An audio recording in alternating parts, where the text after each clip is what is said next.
Gemini, Libra, and Aquarius. Give me the King of Pentacles for air sign, Gemini, Libra, and Aquarius.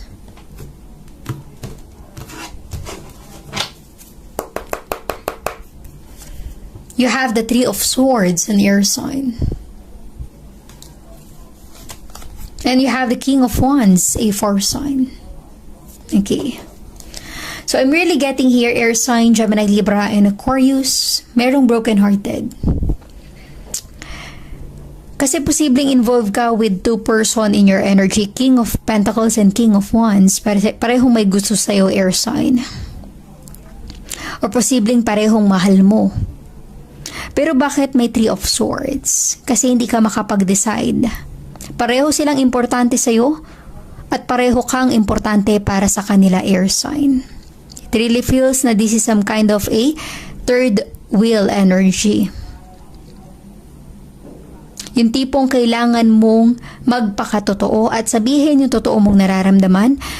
Meron at meron kang mabubroken heart. Meron kang ito turn down, air sign, Gemini, Libra, and Aquarius.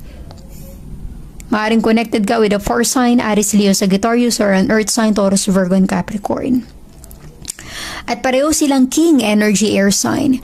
Ibig sabihin yan, parehong confident tong dalawang ito.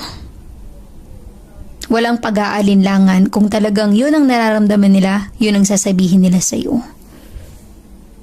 Hindi na silang nagdadalawang isip. Ikaw ngayon yung confused, lito, naguguluhan, air sign. Sino ang pipiliin mo sa kanila?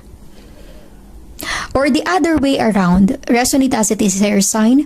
Kung ganito ang sitwasyon mo at posibleng may third party yung person mo, maaring ikaw yung nakaka-feel na broken-hearted kasi nararamdaman mo na nawawalan na ng time or panahon sa'yo yung person mo.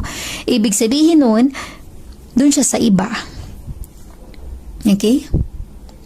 Yun ang mahirap kasi hindi na nakatuon yung panahon at attention niya sa'yo. Kung ganun yung sitwasyon mo, air sign, resonate as it is. Give me the temperance energy. For air sign, Gemini, Libra, and Aquarius. Give me the temperance energy for air sign, Gemini, Libra, and Aquarius.